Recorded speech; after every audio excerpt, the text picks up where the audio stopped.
Welcome to Muscular Minds Podcast, where we want to build mental toughness and resilience for you, your family, your faith, and your future. Thanks for joining us today. This is Jared, Muscular Minds. We're excited to have you on our podcast today. We've been talking about all kinds of things that help us be resilient, whether it's being physically fit or mental fit. We talked to trainers, we talked to different doctors. We had a chaplain on, a guy who owned his own gym teaching us things. And so one of the things that you hear about a lot is leadership. And really, you got to have a resilient leader, a confident leader, someone who can bring a whole group forward. And it takes a vision and a mission to make that happen, to kind of like, how do I get my employees to unite and move together forward for a common cause? So we are excited to try to really find out more about what makes a good leader, a strong leader, someone that others are going to follow. So we have got Kyle Bowen tonight with us he's the president at Hourglass Leadership, and we're excited to have him here tonight. Welcome, Kyle. Thank you, Jared. I'm excited to be here. Well, Kyle, I'd love to hear a little bit about maybe how you became passionate about even doing leadership or teaching us about leadership. What made you passionate about it? Yeah, I think there were two kind of sides of that. In terms of self-leadership, so when did I get passionate about leading myself? It was actually shortly after I quit my job at Western Hills, where we went to church together, where we had so many great memories. But I quit that job, and in that realization, I was like, okay, I don't know how to lead myself. I don't know how to lead my team or my organization. I've got a master's degree. I've been in leadership roles, but I had never really intentionally set about growing myself or growing in my leadership. And so having to navigate that whole process was a real wake-up call for me of going, wait, I really have to grow myself intentionally if I'm going to lead at the level that I want to, right? I'm not going to be able to just coast by and rely on maybe natural abilities. This takes effort and this takes intentionality. So just having that big wake-up call of quitting a dream job and trying to figure out what's next was a big wake-up call in terms of like my own self. But it was when I got to Chick-fil-A and when I looked around and realized, wait, there are so many people here who have tremendous potential, but they've never had the opportunities to experience healthy leadership that I had. And maybe I wasn't the best leader, but I had worked under a lot of people who were fantastic leaders. And so I was going, wait, you don't know how to handle conflict. You don't know how to lead a team and be both caring and results driven in that role, right? And so I started teaching them and realized, wait, I'm changing lives powerfully with this. And this is a form of ministry to me where I'm able to help other people level up their leadership game and drive better results both at work and in their personal lives, right? Because when we become better in terms of our character, when we become better at navigating conflict, when we become better at expressing care and clarity on the things we need done, that's beneficial both in a workplace and at home. And so that was really when I went, wow, this is powerful stuff. This is making lives better. This is really cool. So that's when I got passionate about it. I love kind of your expectations that you needed to level up your game as a leader, like get insights, really grow. And that kind of allowed you to figure out kind of what you needed to do next before you could lead people. You did some work yourself. You didn't just walk into it saying, I know the answers. You were insightful and you were introspective. Am I understanding that correctly? It is. And I think leadership for anybody needs to start with yourself. Like you've got to do the deep work of saying, what are my strengths? What am I good at? How can I bring that to light for the team? Because you're already good at it. But also, what are the things holding you back? What behaviors, what blind spots do you have that are holding you back from leading well, right? If you aren't willing to do that soul-searching work and figuring out how do I show up as a healthy leader, which I think ties into so much of your work on mental health, is how do I show up as a healthy person in every area of my life. But if you aren't willing to do that work, why should anybody follow you, and why should they be expected to do that work when you as their leader aren't, right? So it's got to start with you. I appreciate that. I think a lot of times the best leaders are ones who are still trying to figure it out, or at least honest about trying to figure it out. So I appreciate your feedback. Kyle, I was going to also ask you, I think about your experiences that you shared. Is there any one thing that you feel like this is a powerful lesson that I learned, that I would really think that would be something I could share with other people that would make them a better leader? Is there an experience you had or some lesson that you learned that really kind of stands out in your mind? Yeah, that's a great question.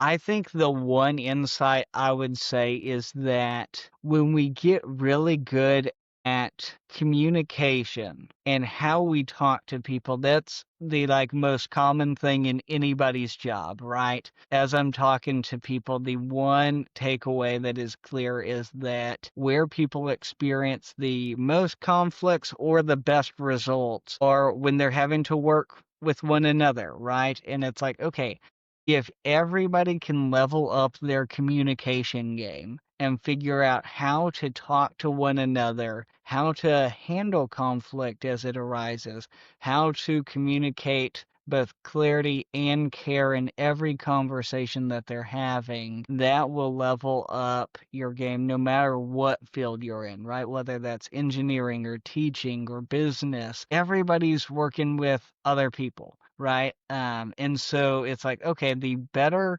that we can just have communication, have conversations, the better every aspect of your job is going to be. Appreciate you sharing that. And I think you mentioned conflict, and I kind of want to go there for a second because as a leader, if I've got a team and there's some problems in the group, a lot of times, hey, maybe I can just avoid those and they'll go away, or I don't really want to have to deal with that, so I'm going to maybe just ignore it, or maybe I come in too hot, right? And then I Mm. just really kind of make a bad situation worse. So as a leader trying to manage conflict, where do you really you drive home and try to really get to the heart of something? What do you do to make conflict resolve, or how do you manage it? Yeah, first I'd say that there are two types of conflict, right? So there's healthy conflict in which, okay, we disagree, but both of us are being open with each other. We aren't attacking the person, we're just exchanging different ideas. We can be passionate about this, but as long as it's in pursuit to the same goal,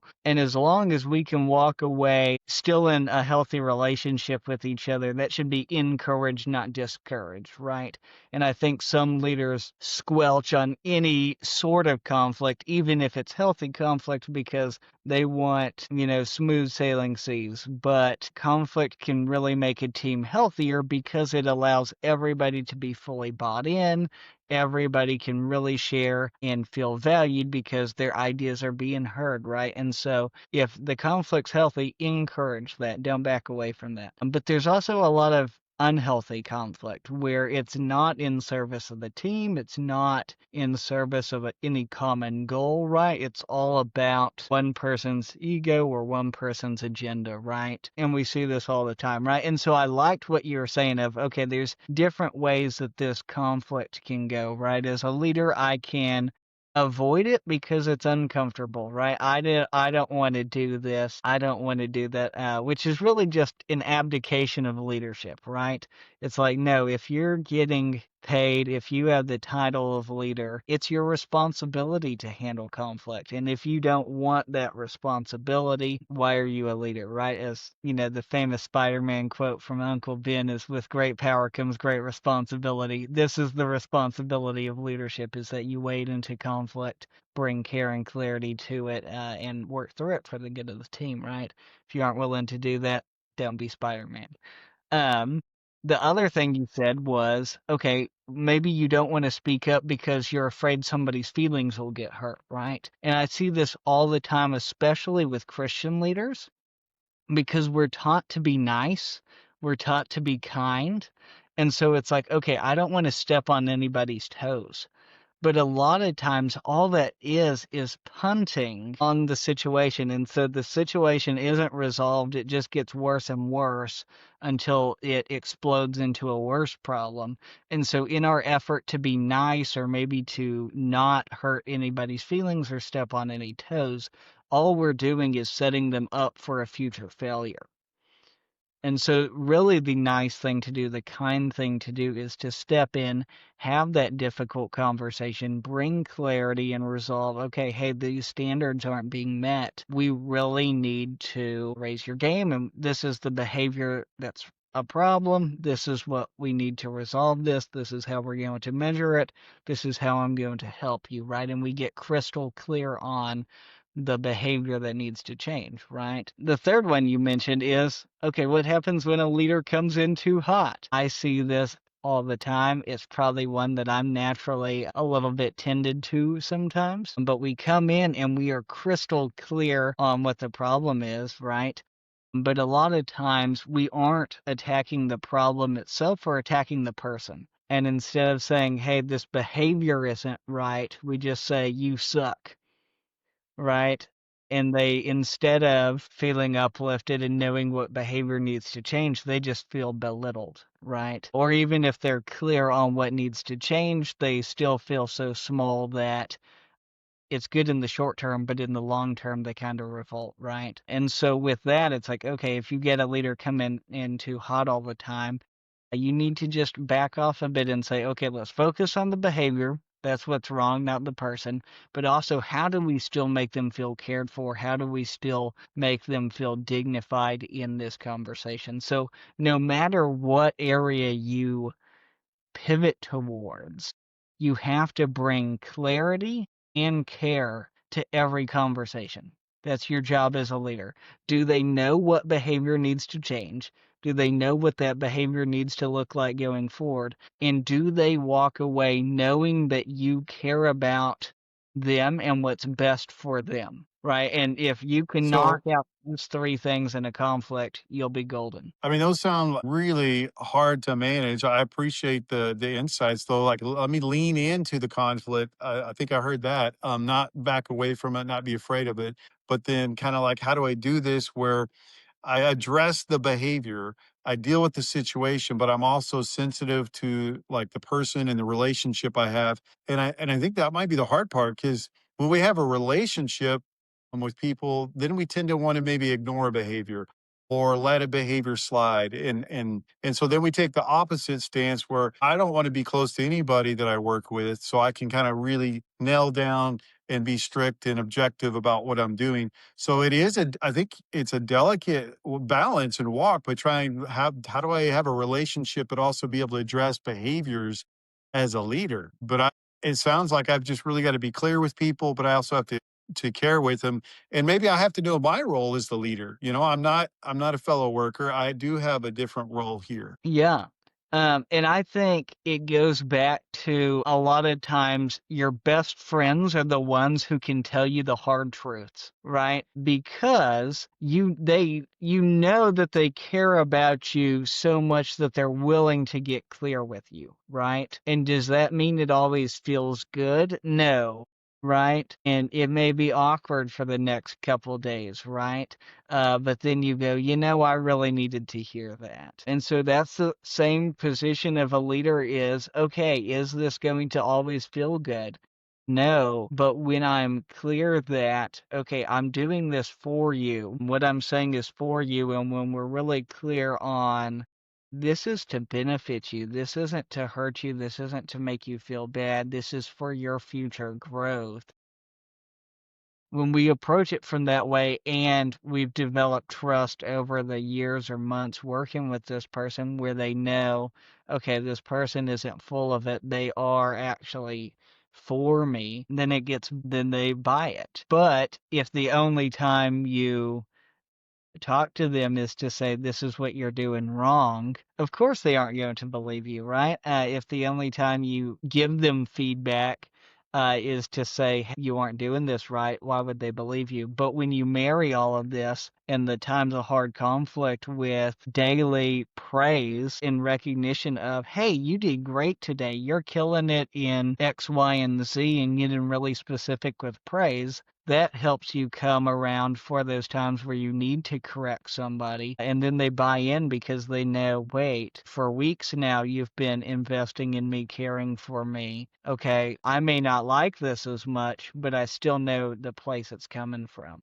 I appreciate that insights, and it makes me kind of think a little bit about as a leader is like also kind of a coach. I've got to be able to encourage, but challenge and like move us towards the next goal. So I think a little bit of just being a coach, it sounds like that's a part of it too. But also this idea of giving and receiving feedback as an employee. So I probably need to be able to have opportunities to give and receive feedback as a leader. I, for one, was doing some leadership training and went through kind of a 360 feedback questionnaire that goes to other folks that know me and give feedback. And I think one of the things that I had learned from getting feedback is I need to learn to be more flexible and to be a little more less rigid in the way I like to do things. So that really, at first, you're kind of like taken aback because we all want to hear good things and nice things, but it's also, hey, I need to hear how I can do better sometimes. So this idea of giving and receiving feedback as a leader, I think is something that's powerful. Yep.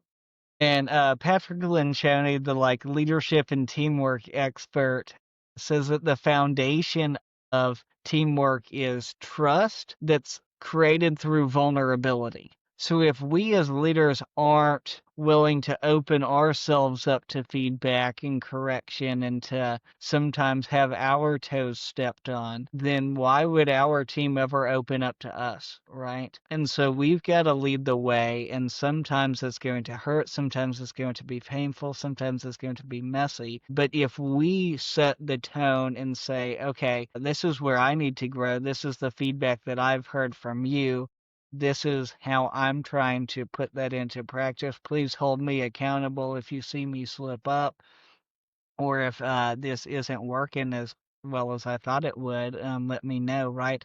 When we do that, then our team starts saying, okay, if Kyle's willing to do that, if Jared's willing to do that, then maybe I can follow in their shoes a little bit. I like that. So I appreciate you being with us today. I really have one more question I really just want to kind of drill down on as we've talked about leaders and what they do and their characteristics. I want to hear what really sets apart one really good leader from another because so many people talk about leadership or trying to do leadership, but I still struggle to see it good sometimes in action. I see a lot of poor examples of it. But when you see it, it's like, okay, that's what it's supposed to look like. That's what it is, whether it's with a company or could be a team or could be even in a family. And so churches, things like that. So what is something that sets some leaders apart from maybe somebody else? Yeah. I was actually just thinking about that today as I read a ESPN article. But I think it's humility. I Okay. think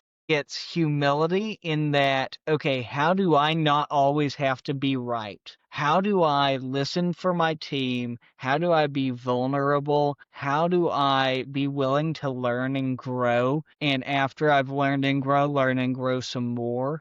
But how do I accept that I'm not the center of the universe or even the center of my team, right? And I think that's really hard as leaders or as business owners because a lot of the time we get power and we get authority and we don't have to listen if we don't want to. We don't have to be willing to learn and grow, right? We can just fire everybody who disagrees with us, but that can be really painful. And so the incident I was thinking of was the WNBA commissioner is in really hot water for basically saying, hey, you star players, you should be grateful to me. Like, you wouldn't make any money if it wasn't for me and my platform. I just got this huge TV deal for you. And whether she's right or wrong, it just came across as I am the most important person in this organization. None of you matter. I don't have to listen to you.